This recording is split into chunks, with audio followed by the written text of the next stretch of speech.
You have time to read the instructions and questions and check your work. All recordings are played only once. Now turn to Section 1. Section 1. You will hear a conversation between an insurance broker and a client. First, you have some time to look at questions 1 to 5.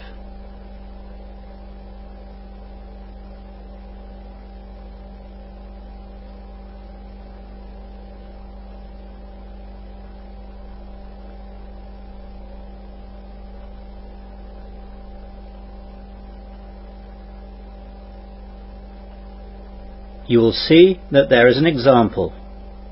This time only, the conversation relating to this will be played first. Good morning, madam. Can I help you? Actually, yes. I've just got a new flat and I'm going to move my things in tomorrow, and I haven't got any insurance yet for my things. I'd like a quotation for my car insurance as well, to see if you can give me a better deal. It's coming up for renewal soon, you see.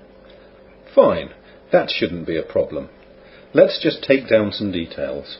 First of all, can I have your name, please? Of course. It's Mrs. Norma Willis. Good. That's Norman without an N, isn't it? Yes, that's right. So, Norma is the correct answer. Now we begin. You should answer the questions as you listen, as the recording is not played twice. Listen carefully to the conversation and answer questions 1 to 5. Good morning, madam. Can I help you? Actually, yes. I've just got a new flat and I'm going to move my things in tomorrow, and I haven't got any insurance yet for my things.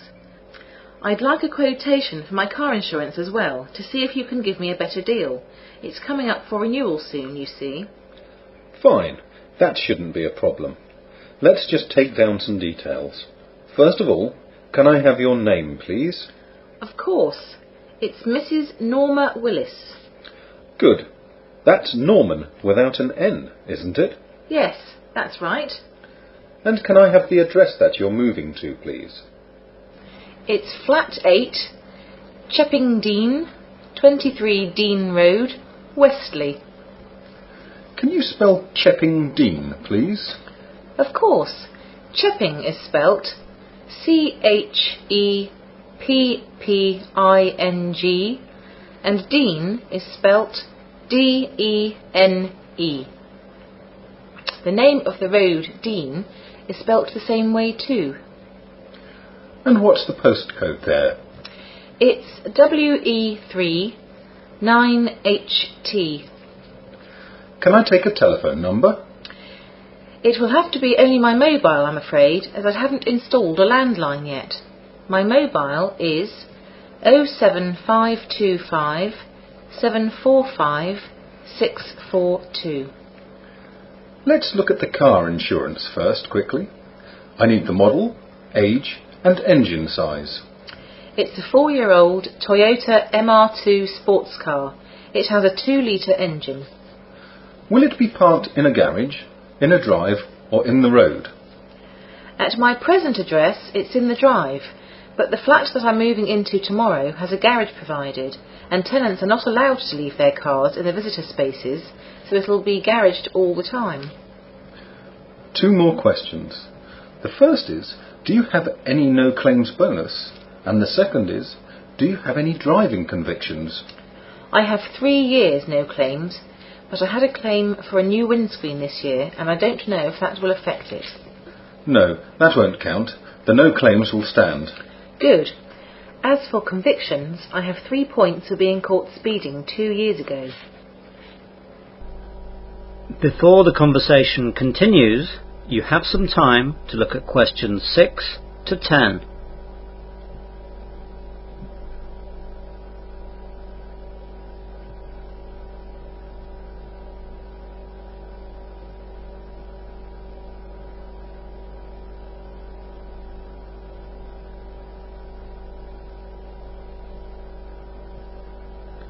Now listen carefully and answer questions 6 to 10.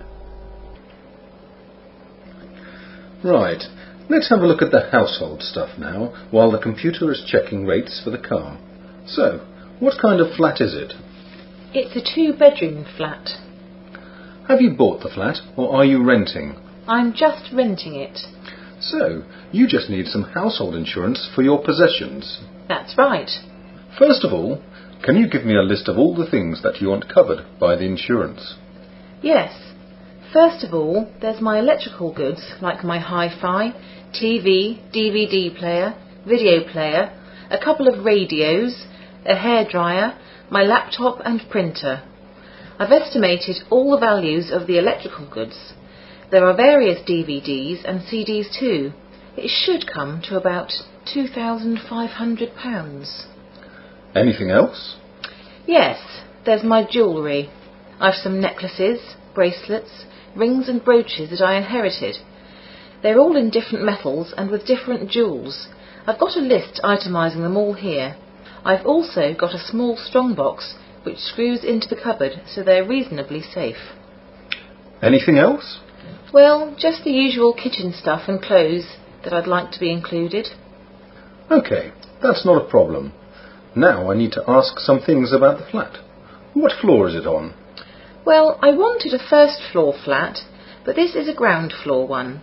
I can use the garden with it though. Yes, but the premium will be a little higher because of course a burglar finds it more difficult to enter a flat on the first floor. Oh, I never thought about that. What about safety measures in the flat? Well, there are 2 different keys for the front door, and one of them is a deadbolt, so that's quite good. I've been to the local shop and ordered a burglar alarm too, which has a motion sensor and everything. It's not in yet, but it will be soon. That's good. The windows are quite new and all double glazed, so like all new windows nowadays, they have extra locks on them, so that makes it quite secure. That's good too. So really, it's reasonably safe. That will make a difference on the premium. Do you know if there's a smoke alarm fitted in that flat? I never thought of that.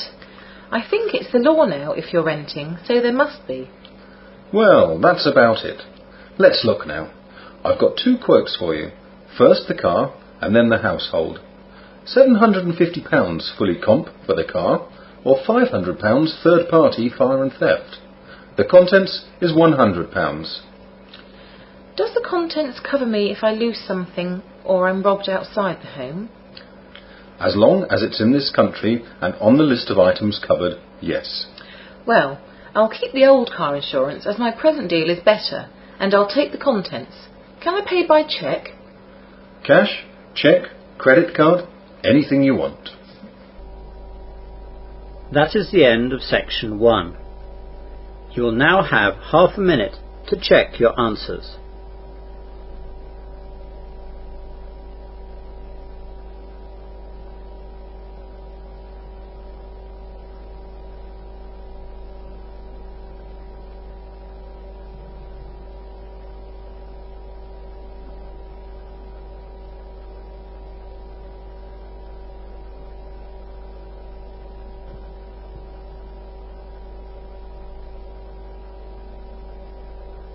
Now turn to section 2. Section 2. You will hear a residence manager giving a short question and answer session to new residents. First you have some time to look at questions 11 to 15.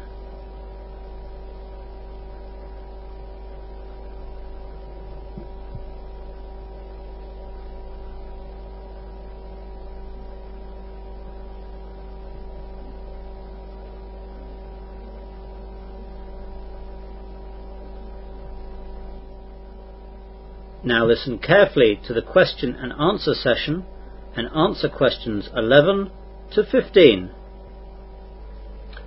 Good evening, everyone. My name is Simon and I am the manager of this residence. Most of you here today are new in the town of Westley.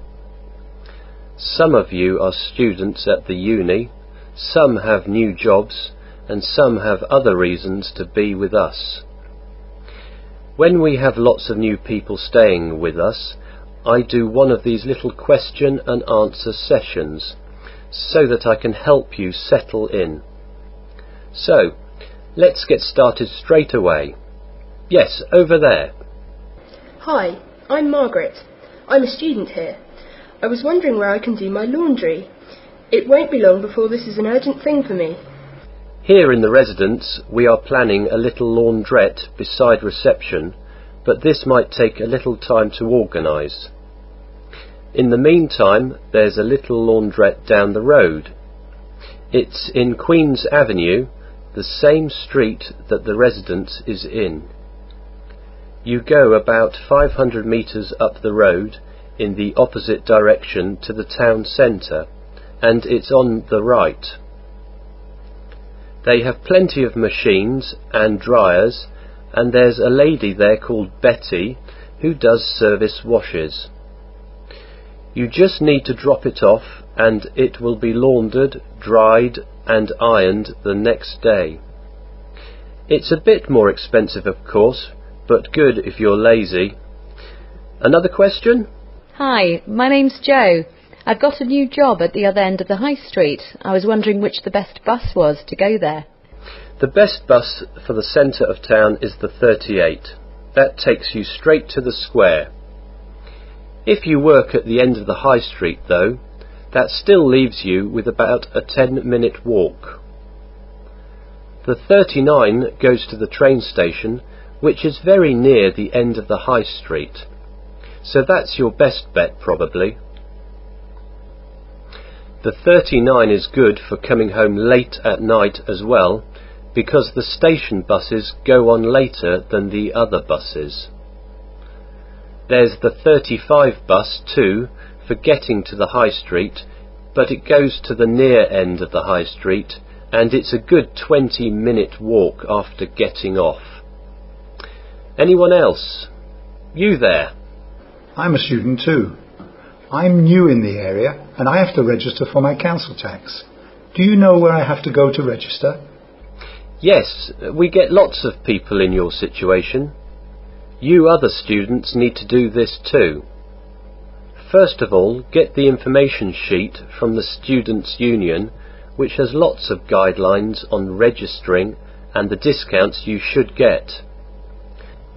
The Students' Union is in Newbolt Street. I'm sure you know that. The actual putting your name on the list though should be done at the town hall, which is right next to the square. Some people are told that you can do it at the police station, but that's just the registration for non-UK nationals, not the council tax. You now have some time to look at questions 16 to 20.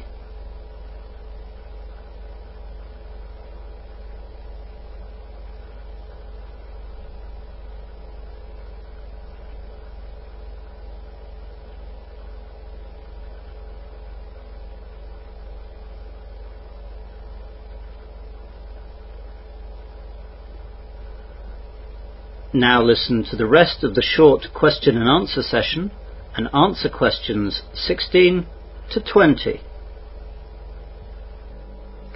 Any more questions? Come on, I'm sure you must have some more. Yes, I was wondering what we do in the case of a fire here at the residence.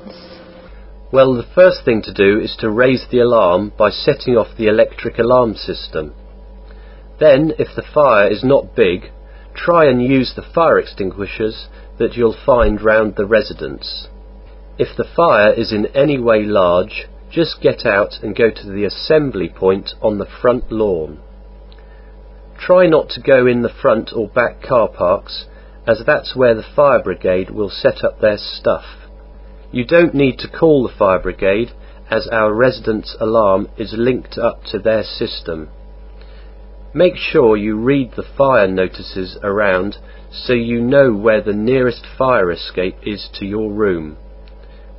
Don't panic and rush around. That gets people hurt. Just go briskly to the assembly point. Once every 6 months we have a fire drill, which is attended by someone from the fire service to make sure we're up to scratch. One of these might be at night, so be ready. Hi everyone, I just wanted to ask what time the TV room closed for the night. It's just that my room is just across from it and I don't want to be kept awake all night. The usual cut-off time for the TV room is 11 p.m, though this is extended by 1 hour on Fridays and Saturdays. I know that some people want to watch late-night films, but then you'll just have to buy your own TVs for your rooms.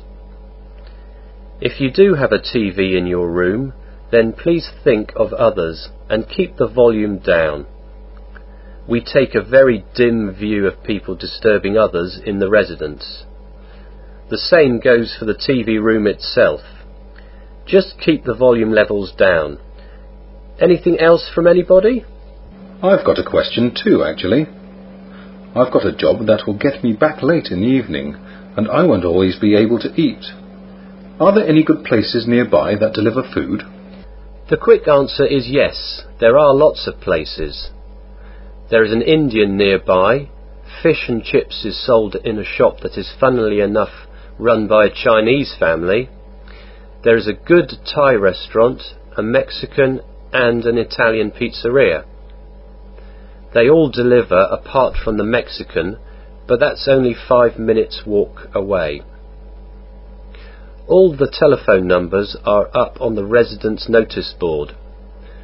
The first time you order from each of them, just ask them to stick a menu into the bag and you'll build up a library in no time. Now, let me tell you about... That is the end of section 2. You will now have half a minute to check your answers.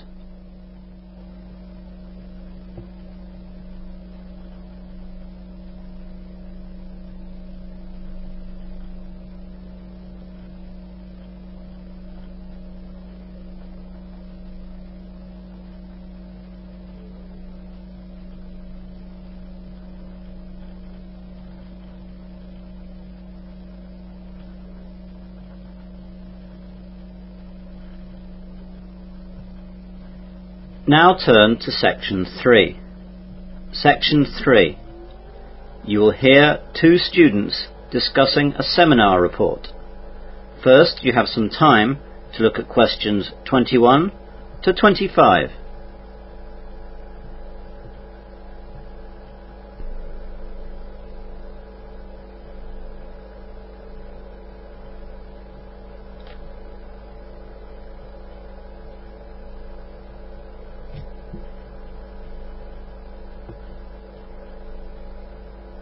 Now listen carefully to the discussion and answer questions 21 to 25. Hi Adrian, what are you reading? Oh, hi Nick. It's just an article on Australian immigration. I'm doing a report on it next week in a seminar for Dr. Ronaldson. On immigration? That sounds exciting stuff. Yes, it's not really very exciting, but there are some interesting bits. Such as? Well, for example, did you know that immigration to Australia first started over 50,000 years ago, when the ancestors of Australian Aborigines arrived via Indonesia and New Guinea? I can't say I did know that the Aborigines arrived in that way. Exactly. It's not as boring as you might think. Well, do you want to run through some of your ideas? I'm not doing anything right now. That would be great, thanks. Fire away then. OK. Well, after the Aborigines, there was obviously a big gap until the next settlers arrived from London. Europeans began landing in the 1600s and 1700s, and the country was colonised by Britain in 1788. Weren't the first colonists just criminals transported by Britain? Britain certainly used the colony as a place to send their undesirables. The first colony was formally proclaimed as New South Wales on February the 7th, and this European settlement certainly did begin with a troop of petty criminals, second-rate soldiers, and a crew of sailors. When did other people start arriving? Immigration really sped up after the discovery of gold in Australia. The gold rush era, beginning in 1851, led to an enormous expansion in population all through the reign of Queen Victoria. And did that continue strongly? Not really. After the excitement of the gold rush died down, immigration slowed down considerably. The popularity of Australia as a place to go and live only really shot up after the Second World War. Didn't that cause problems as well? Yes.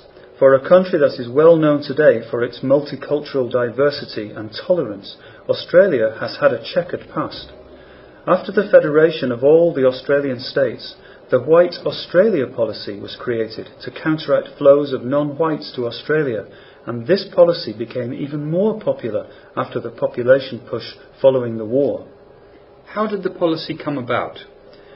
The origin of the policy can be traced back to the 1850s, when large numbers of Chinese immigrated to Australia to look for gold or to set up businesses such as restaurants.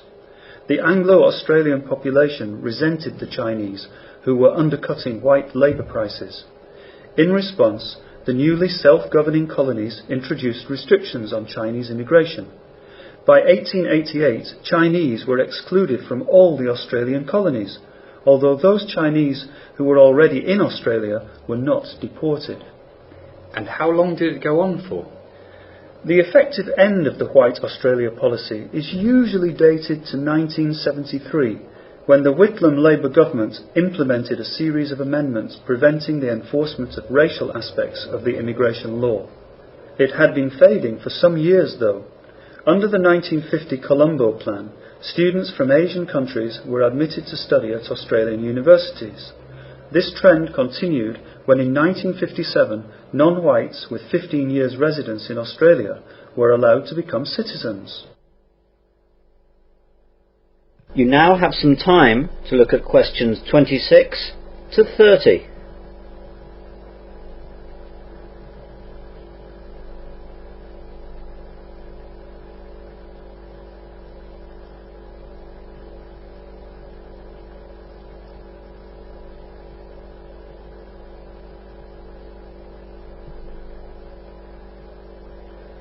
Now listen to the rest of the discussion and answer questions 26 to 30.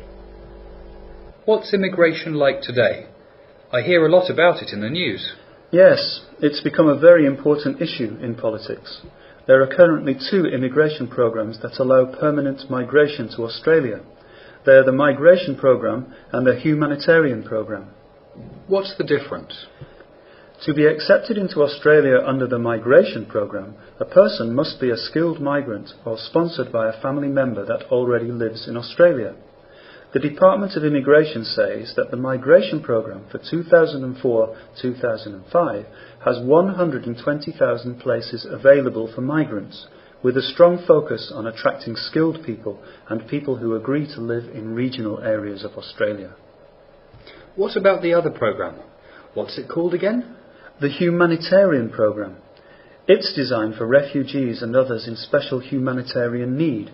One component of the Humanitarian Program is the Offshore Resettlement Program, which assists people in humanitarian need overseas, for whom resettlement in another country is the only option. The other component is for those people already in Australia who arrived on temporary visas or in an unauthorised manner, and who claim Australia's protection. The Department of Immigration says that the size of the 2004 and 2005 humanitarian program is 13,000 places. What about illegal immigration? Do you know anything about that too? Just a bit. That's what I'm working on now. Illegal migrants under Australia's immigration laws are those who enter Australia without authority, overstay visas, work without appropriate approval, or have their visas cancelled. Australia's Migration Act in 1958 requires that all non-Australian citizens who are unlawfully in Australia be detained, and that unless they are given permission to remain in Australia, they must be deported as soon as is practical. Well, that sounds pretty good. I'm sure your presentation will be excellent. Thanks. I hope so. That is the end of section 3. You will now have half a minute to check your answers.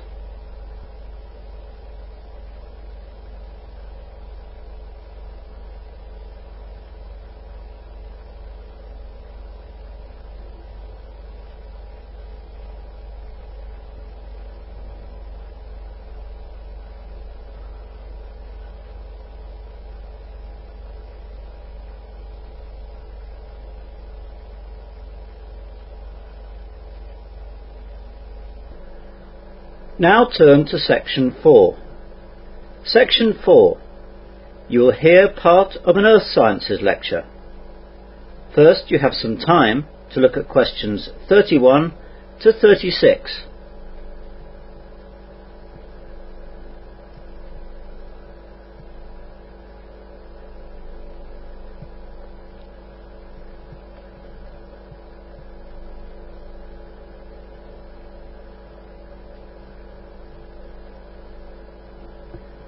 Now listen carefully and answer questions 31 to 36.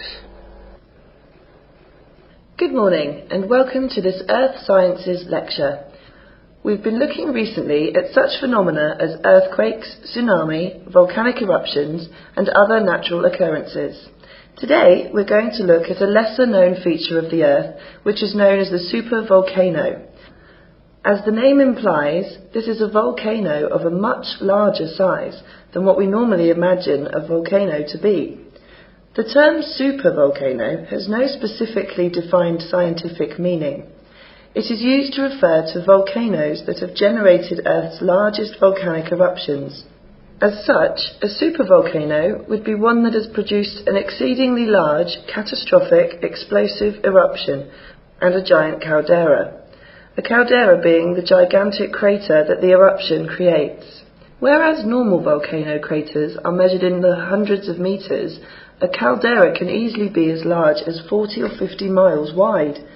Around the world there are several volcanic areas that can be considered supervolcanoes, such as Long Valley in eastern California, Toba in Indonesia, and Lake Taupo in New Zealand. There are also other large calderas in Japan, Indonesia, Scotland and Alaska. Not all the calderas are active though.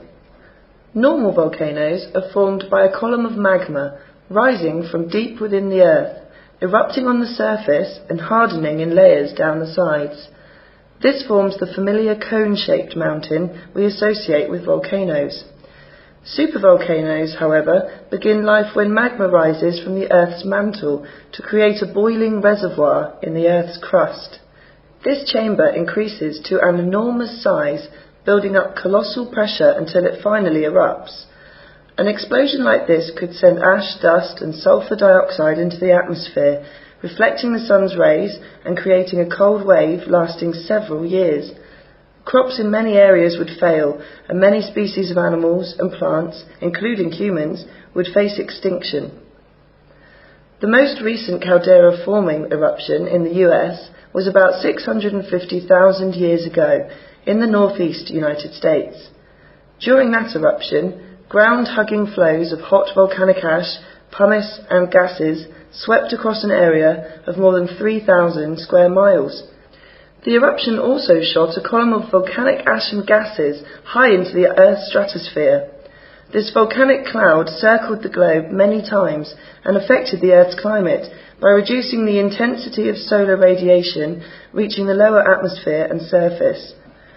Fine volcanic ash that fell downwind from the eruption site blanketed much of North America.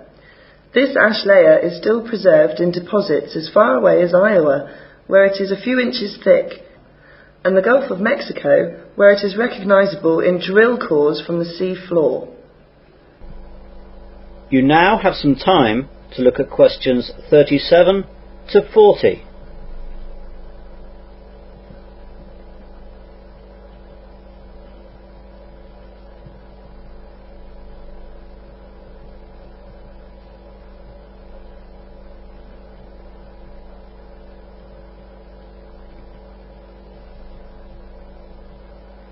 Now listen to the rest of the lecture and answer questions 37 to 40.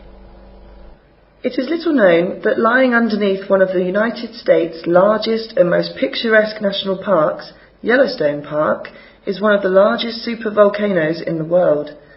Volcanic activity began in the Yellowstone National Park region about 2 million years ago. Magma rising from deep within the Earth has produced 3 cataclysmic eruptions, more powerful than any in the world's recorded history. The first caldera-forming eruption occurred about 2.1 million years ago. The eruptive blast removed so much magma from its subsurface storage reservoir that the ground above it collapsed into the magma chamber and left a caldera larger than the state of Rhode Island. The huge caldera measured as much as 50 miles long, 40 miles wide, and hundreds of meters deep, extending from outside Yellowstone National Park into the central area of the park. Scientists have revealed that Yellowstone Park has been on a regular eruption cycle of 600,000 years. The last eruption was 640,000 years ago, so the next is overdue.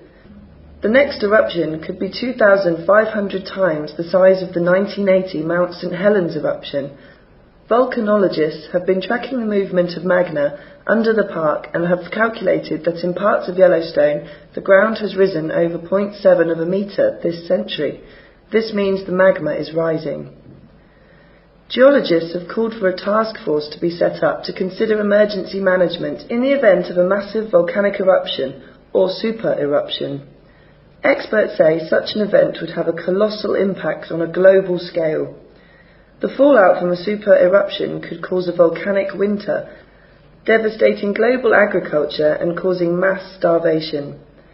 One past super eruption struck at Toba in Sumatra 74,000 years ago and is thought by some to have driven the human race to the edge of extinction.